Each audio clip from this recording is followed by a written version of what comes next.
Hello everyone and welcome to my Bachelor Nation 24 channel. I hope everyone is having a wonderful day. Before we begin, please hit the subscribe button and give this video a thumbs up.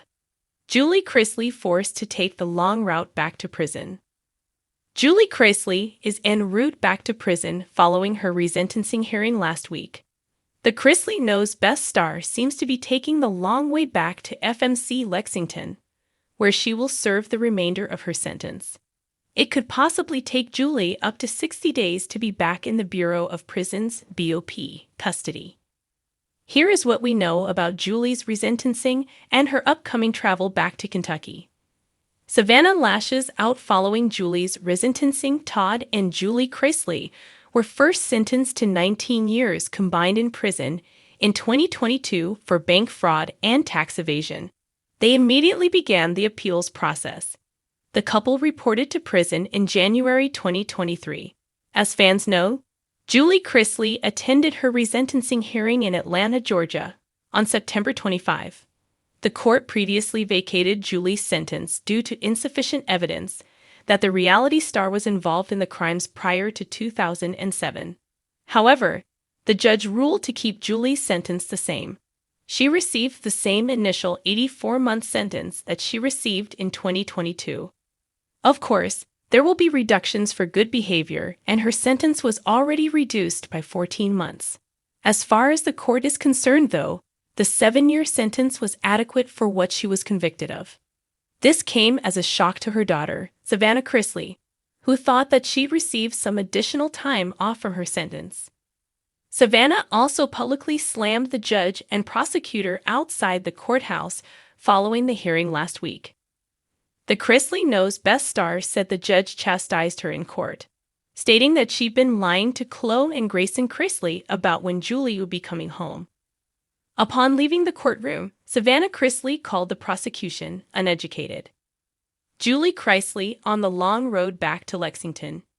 Now, fans think that Savannah's words may have had an impact on Julie Chrisley behind bars. As previously reported, Julie was forced to take the long way to her hearing in Atlanta. She spent around 45 days on the road, give or take. This is something that wardens allegedly do to inmates who complain too much. Savannah has been extremely vocal about injustice in the prison system since her parents have been incarcerated. Many people believe that her comments have impacted how her mom and dad are being treated.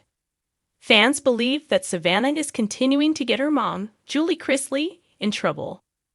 One person took to Reddit to discuss it. They wrote, "I noticed they are sending JC back to Kentucky via the long route. It must be the same route she took to Georgia. She's still not in BOP custody. One day Sassy will learn to keep her mouth shut, but until then, enjoy the ride, Jules." The July sun beat down on the Georgia pavement, casting long shadows as a black SUV crept down the winding backroads outside of Lexington. Inside sat Julie Chrisley, former reality TV matriarch, now prisoner on furlough, staring out the tinted window in reflective silence. Her chalky prison-issued blouse was neatly pressed, and though her hair was pulled back in a simple ponytail, she still wore a touch of pink gloss. "If I'm going back," she whispered to herself, "I'm going back with grace." What was supposed to be a short, discreet return trip to Federal Medical Center Lexington had turned into something else entirely. There had been a miscommunication. At least, that's what the U.S. Marshals told her attorney. A mechanical issue grounded her transfer flight. Then, a security alert rerouted their backup plan. Eventually, someone in charge decided the most efficient solution was the most grueling: drive Julie back to prison the long way, through 3 states, multiple checkpoints, and an unsettling number of curious eyes. For most inmates, such a journey would have been humiliating. For Julie, it felt symbolic. They passed through Nashville, a city once gleaming with opportunity. Julie saw the skyline glinting in the distance and couldn't help but remember family outings, media interviews, and that one Christmas parade where Todd had worn a white suit and she wore the matching fur cape. Back then, people had lined up for autographs. Now, one gas station clerk had recognized her while she was escorted to a restroom. quietly snapping a photo as she stood between two female officers. "She's back," the caption later read. "Chrisley doesn't know best now, huh?" Julie saw it later on one of the officers' phones, overheard the snickering, and didn't flinch. Her hands were by nightfall, but her pride every mile closer to the facility brought another layer of memory flooding in. She thought about the nights in her prison cell, cold, quiet, lonely, but also about the chapel, the hymns, the unexpected friendships, the moment she held a crying inmate who had just lost her mother. That night, Julie remembered praying not for freedom, but for patience. Now, ironically, she was being forced to practice it again. At one diner stop, an officer asked her if she wanted anything. Julie declined. She didn't want pity. Still, a woman sitting a few booths down recognized her and approached quietly. "I just wanted to say, I'm praying for you," she whispered. "You don't look like a criminal." Julie managed a tight smile. "Looks can deceive," she replied softly. "But thank you. I appreciate kindness wherever I find it."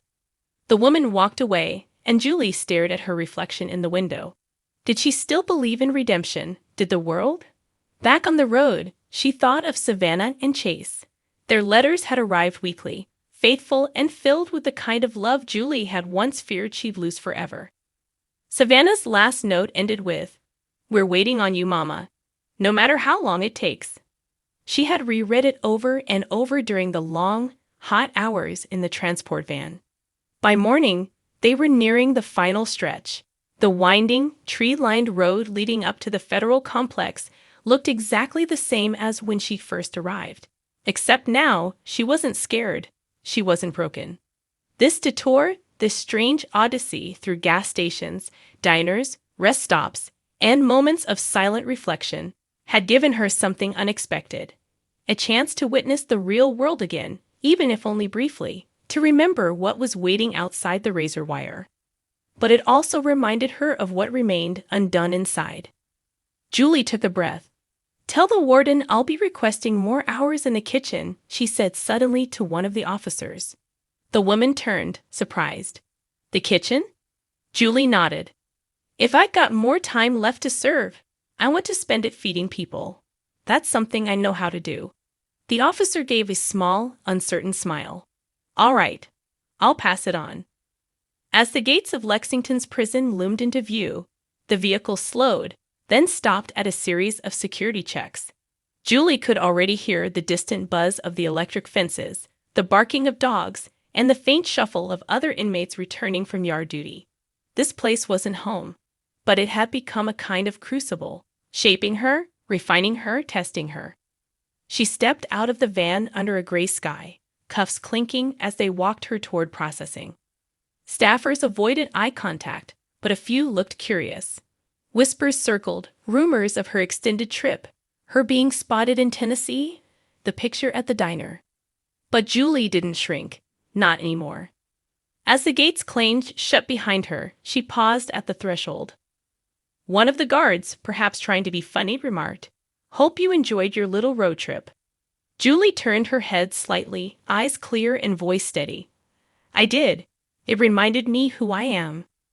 Then she stepped forward, head high, into the life she hadn't chosen, but one she was determined to walk with dignity, no matter how long the route back. Because Julie Chrisley knew something now she hadn't known before. Grace doesn't depend on location. It depends on strength. And hers, it turned out, was unshakable.